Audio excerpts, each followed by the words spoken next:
President Trump and governors confront economic turmoil, and the former VP faces tough questions. I think we did a spectacular job. The White House on the defensive amid economic, health, and political challenges, and with fresh attacks on longtime targets. China is a very sophisticated country, and they could have contained it. They were either unable to or they chose not to, and the world has suffered greatly. In some states, protesters pressure governors. Everyone's entitled to their opinion, but I am not going to make decisions about our public health based on political games. And the 2020 campaign takes a turn as former Vice President Joe Biden denies a former aide's allegation of sexual assault. I assure you, it did not happen, period. Next. This is Washington Week. Once again from Washington, moderator Robert Costa. Good evening. As President Trump settles in tonight for a weekend at Camp David, he's facing not only a pandemic, but a pressure cooker out in the country, a nation on edge. 64,000 dead, economic desperation, political tensions, and fiscal uncertainty as Congress considers its next step. All of those issues are now front and center, with governors in both parties grappling with how and when to reopen businesses. And the president, he hovers over everything, lashing out at his critics and receiving new updates this week from advisors about the political cost of the crisis. Joining me are four reporters covering these stories. Yamiche Alcindor, White House correspondent for the PBS NewsHour. Weijia Jiang, White House correspondent for CBS News. Susan Page, Washington bureau chief for USA Today. And Philip Rucker, White House bureau chief for the Washington Post. Let's begin tonight with the president and the states. One revealing snapshot is Michigan, where Democratic Governor Gretchen Whitmer has faced intense protests for extending her emergency declaration to May 28th. Some protesters this week even carried weapons. President Trump tweeted on Friday that Whitmer should, quote, give a little and put out the fire, and added these are, quote, good people, but they are angry. But it's not just the president versus Democrats.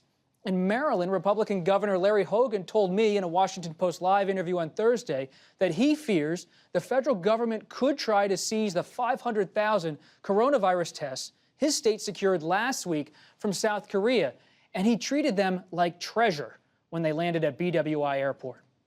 It was like Fort Knox to us because it was going to save the lives of thousands of our citizens.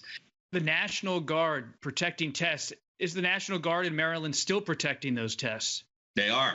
The National Guard and the state police are both guarding these tests at an undisclosed location. So amid the scattered reopening plans and the protests and the alarm about testing, federal health officials have warned governors to not go too far too fast. They know their states. The mayors know their cities. So you want to give them a little wiggle room. But my recommendation is, don't wiggle too much. Weijia, welcome to Washington Week. And Dr. Fauci just said, don't wiggle too much, talking to governors. When you're covering the governors out there in the states, what kind of challenges are they facing when it comes to testing as all of these states try to reopen?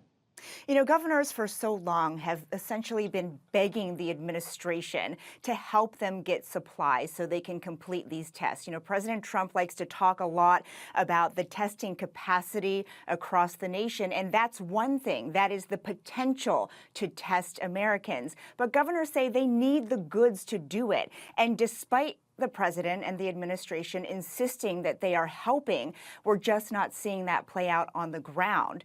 In fact, just this week, President Trump rolled out a national testing blueprint in an effort under mounting pressure to show that he is taking leadership. But when you really look at this blueprint, Bob, it just shows a list of suggestions for the states. So the big question still remains why he is not using his full power to procure these pieces of equipment that are so critical for testing. And I think it's not just the states, but, just today we're talking about the Capitol physician saying he doesn't have enough tests for lawmakers returning on Monday. And I think that's a really telling story of where we are with testing and how sorely we are still lacking. And Phil, you hear it from every governor, Governor Hogan, Governor Pritzker. They say they may have tests, but they don't have the swabs. So help me understand the president's confrontation with Governor Whitmer, with other governors. What behind the scenes is driving that strategy and those attacks? Well, a big part of it, Bob, is simple politics. We're in a campaign year, of course. The president's going to be standing for re-election in November, a short time away. And he's trying to shirk responsibility, shirk blame for any of the failings in the United States response to the coronavirus pandemic. Central, as Weijia just pointed out, is the testing failures, the struggle to get mass testing around this country. The governors don't have the swabs that they need. They don't have the trained technicians that they need to run those fancy new Abbott machines, and they're not able to perform tests at the capacity in order to feel safe reopening their states. They want help from Washington, and they're not getting it because the White House, the president, have determined that this should be a state issue. They don't want to have responsibility for a national testing strategy. They want to have the states executed on their own. Yamiche, are we seeing a red state, blue state divide? You look at some of these states like Texas and Georgia with Republican governors moving swiftly to reopen, Democratic governors like Governor Whitmer facing protests. We are. We're seeing what is really the consequences of a more polarized America as a whole. And now we're seeing these different policies play out state by state. I should note that what Weijia and Phil are talking about tonight are really the beginnings of how this crisis began, which is that from the very beginning, we saw state and local leaders, governors, begging for some sort of real federal policy on testing, real federal policy on how to handle this coronavirus outbreak. And they have continued to say that. They continue to say that they want more guidance from the White House, that they want more help from the White House. So the idea that you can reopen the government without having a large testing strategy, governors say, is just something that can't happen. And that includes some Republican governors like Larry Hogan, who we saw literally smuggle in tests from South Korea because he said that he needed to get that equipment for his state. So what you're seeing is really the fruits of not only, as I said, a polarized America, but also an America where states are having to fend for themselves because the White House has said that they don't want to be part of this national testing strategy because they say it's a local issue. Of course, we have to, I think, continue to talk about the fact that the president said more than a month ago now that anyone who wants a test can get a test, and that wasn't true then, and it's not true now. Susan, Phil Rucker brought up the idea of politics driving the president behind the scenes at the White House. USA Today's out with a new poll this week. What does it show about what could be driving and in shaping the president's thinking? You know, we see the president not doing well with his response to the coronavirus. We see approval for him going down. In our poll, he now trails Joe Biden by 10 percentage points nationwide in a head-to-head. And we find a big appetite for a more activist federal government. A majority of Americans, and that includes both Republicans and independents and Democrats, think the federal government ought to be doing more. I mean, I think when Americans look at what Larry Hogan said in Maryland, he's protecting those tests using the National Guard. He's protecting them from federal seizure. He's trying to protect his state interests because he feels the federal government might work against those interests. Part of the result, I think, of the president not taking more forceful national action when it comes to taking care of the supply chain on these things, are taking more control over when states close and open back up. That's something he has definitely left to the states. Phil, what are we hearing about this new target of China on the president's radar? Because he keeps attacking them publicly, but is he actually going to take action against China? Well, Bob, he has threatened to take action. The president has said he's considering it and sort of vaguely said that he would, that he thinks China should be punished. He has found ways, and really over many weeks now, to point the finger at China, to blame the Chinese for allowing this virus to escape its borders, for allowing it to spread first, of course, to Europe, but then here to the United States. But it's unclear what action that will be exactly. The one thing driving the president is he wants to appear appear tough on China. He sees this as a central campaign issue. He's trying to draw a contrast with Vice President Biden, who of course was part of the Obama administration and the so-called pivot to Asia several years ago. And so Trump is trying to use this coronavirus pandemic as a way to posture his administration vis-a-vis China in a way that would help him in the fall campaign. But it's unclear what specific actions he would take. He has not spelled that out in detail. And Weijia, what are your impressions as a White House reporter? You saw Kayleigh McEnany, the new press secretary, at the lectern today. You see President Trump doing less of these 2-hour daily briefings. What's going on with the new Chief of Staff, Mark Meadows, the new press secretary? Is there a shift in their whole approach to their management of this? Well, I think they had to make a change after they saw how the president was performing when he was sort of, at the podium and spitballing in many ways, free falling in other ways, with these really long, extended briefings that he was using also as a platform to replace those campaign rallies that he was no longer having. And I think the team saw overall, it was not helping him, and they had to change something. Over the weekend, the president said it was not worth it for him to have the briefings. Of course, that's not true, because at his core, he is the communicator and messenger in chief, and he's not going to relinquish that power. So what we saw this week was him doing the same thing, taking questions from the press, but doing it in a different setting. So it was in a much more formal setting, and he was less combative, which was apparent. As far as his press secretary, I think it's a big shift from her predecessor, because she was at the podium today, and I don't think we should give her too much credit for doing her job, but certainly it is a stark difference from the previous press secretary, Stephanie Grisham, who didn't have a single press briefing. So I think Kayleigh McEnany, she was out there. We knew that this was going to be the strategy to get in front of any bad messaging and try to transition that to something positive for the president, which we certainly saw her at least attempt to do today. And Yamiche, you're in that briefing room, but I was struck by one of your reports this week on NewsHour about reporting on the country, which is really where it really matters and where people are feeling this economic pain. And you see the economic numbers in state after state so troubling. What have you learned this week about how the summer looks for many Americans with the rising unemployment rate, with jobs not coming back in many sectors?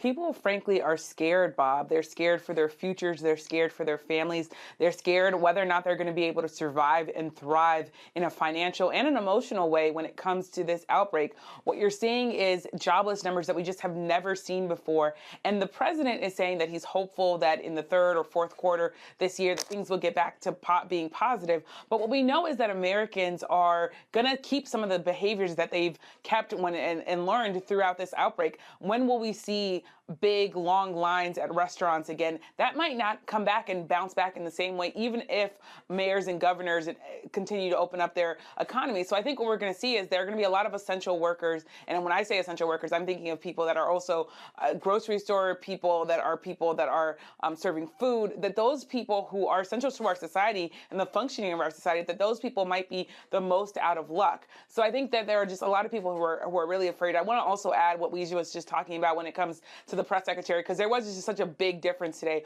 The big overall difference that I saw was that while the messaging is the same when you look at Kayleigh McEnany, what you get from her is, I think, a less harsh. She was pushing back on reporters, but in a way that seemed a little bit slicker. And I think as soon as she walked out, I thought, this is someone who President Trump will likely like, because she's someone who has already cut her teeth on network TV, auditioning for the job almost, in defending the president even before she met him. Susan, you're writing the book on Speaker Pelosi. I can't wait to read it. And she said this week she wants $1 trillion in this next round of legislation to help states to address many of the concerns that Yamiche just brought up that she's hearing from people out in the country. How realistic is it that Congress is going to come together? Because we know Senate Majority Leader Mitch McConnell, he wants liability protection for businesses as part of this package if he's going to give any money to states. Well, the Congress has approved an extraordinary amount of spending already, and in a pretty quick fashion and in a reasonably bipartisan way. But I think that's going to be tougher with this next bill that they're working on, because the Democrats are going to insist on funding for state and local governments. Republicans have been less enthusiastic about that. Mitch McConnell, who is a conservative Republican with some history of worrying about debts and deficits. Some of those concerns may come a little bit more to the fore. Republicans want to look at liability protection for employers and others. So it seems to me it's going to be perhaps a longer process than we've seen. But we do see a big appetite for government spending by people who feel they are just underwater, under fire, under siege, and are really looking to the government to help them out. And that has been a philosophy, that's been a sense of the country that has propelled the Congress to make some of these extraordinary expenditures so far. Phil, to wrap up this discussion about the White House, I want to go back to where we started. The raw politics driving so much of this. And the Post and others have reported this week the president had a private exchange with Brad Parscale, his campaign manager, pretty tense based on the reporting. What have you heard?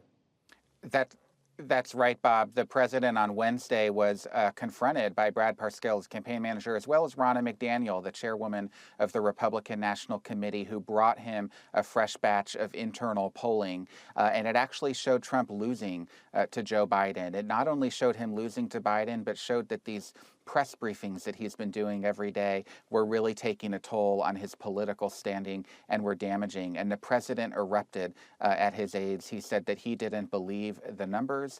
He said that he can't possibly be losing to Biden, that he thinks people like his briefings.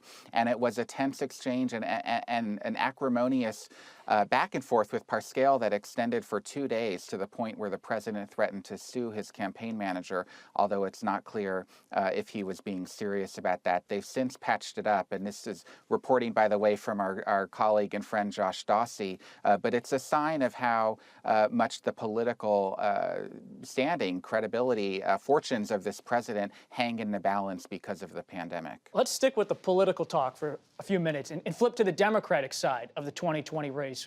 On Friday, former Vice President Joe Biden addressed an allegation of sexual assault by Tara Reade, a former aide in his Senate office. Here's part of the interview on MSNBC's Morning Joe with the presumptive Democratic nominee. Would you please go on the record with the American people? Did you sexually assault Tara Reade? No, it is not true.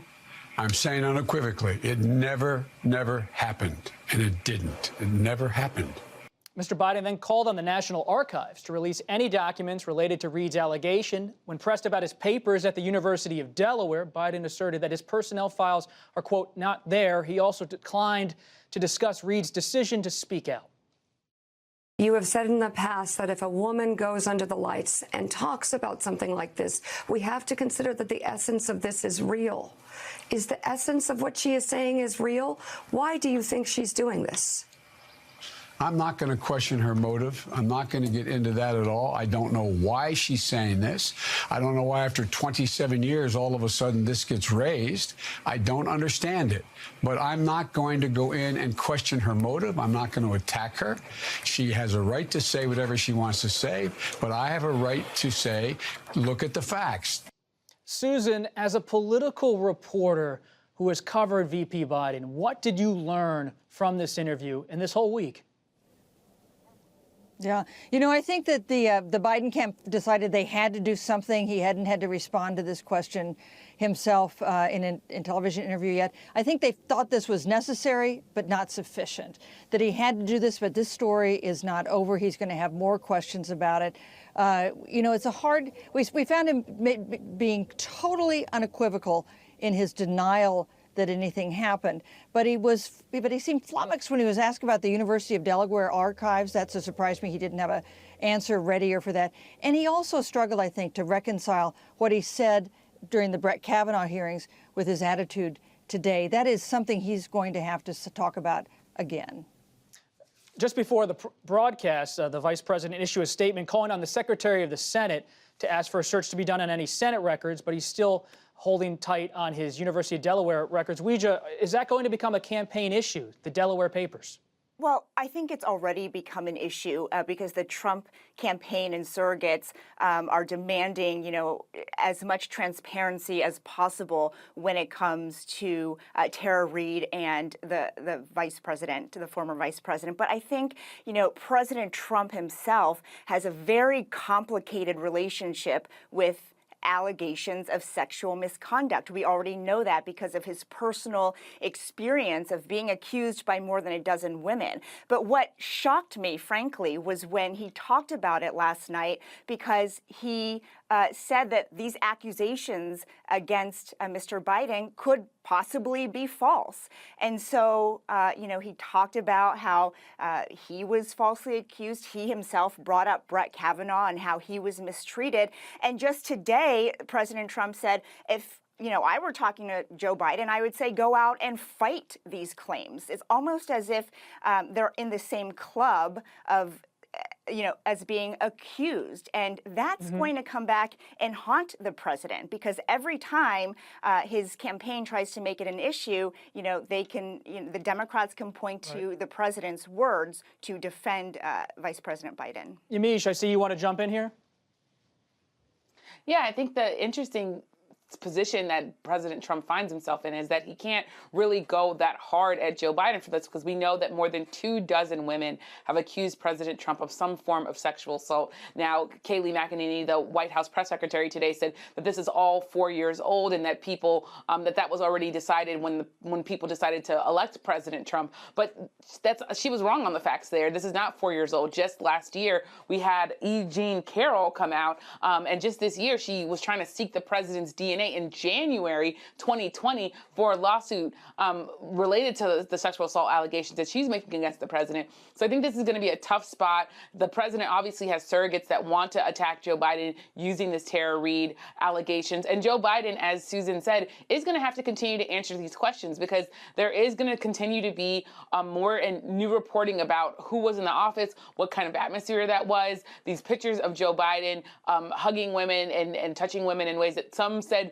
made them feel uncomfortable, others who said that they thought it was just him being friendly. Those pictures are going to continue to circulate. So I think Joe Biden has a long road ahead of him when it comes to this. But again, President Trump is not going to be able to, I think, hit him as hard as he might want to, or as hard as the campaign wants to. Phil, speaking of that long road ahead Yamiche just mentioned, you and I, we've been on the campaign trail many years together, talking to top Democrats. They're an important constituency for the former vice president, Speaker Pelosi, top strategists, party officials. How are they responding, perhaps even privately, to you today as they watch all of this unfold? Well, Bob, it's clearly not a story that any top Democrat would want to be in the news right now or want to be talking about. That said, they have arrayed behind Vice President Biden. He has had the support of Speaker Pelosi and of other prominent women and men in the Democratic Party in the past couple of days. There did seem to be a private sort of groundswell of urging that Biden get out there and rip this Band-Aid off and talk about it. He, for days and days, was avoiding media interviews and wasn't putting himself out there where he could be questioned about these allegations in detail the way he was this morning by Mika Brzezinski on Morning Joe. And so I suspect we're going to see, a lot of top Democrats rally around the vice president and take him at his word and also point to his record. He was in the Senate for many, many years, and in addition to that, 8 years as the vice president, and he has a governing record on things that he has done to support women, the Violence Against Women Act, and we hear his supporters mention that again and again, and I imagine that's going to be part of the strategy going forward. Susan, just in the final minute here, as much as the vice president's supporters believe he can carry on and that he's going to be able to move on his campaign from this difficult issue, an allegation of sexual assault, this is a Me Too moment in America, not just in American politics. How does that change the campaign in the coming weeks and months? I think here's one irony.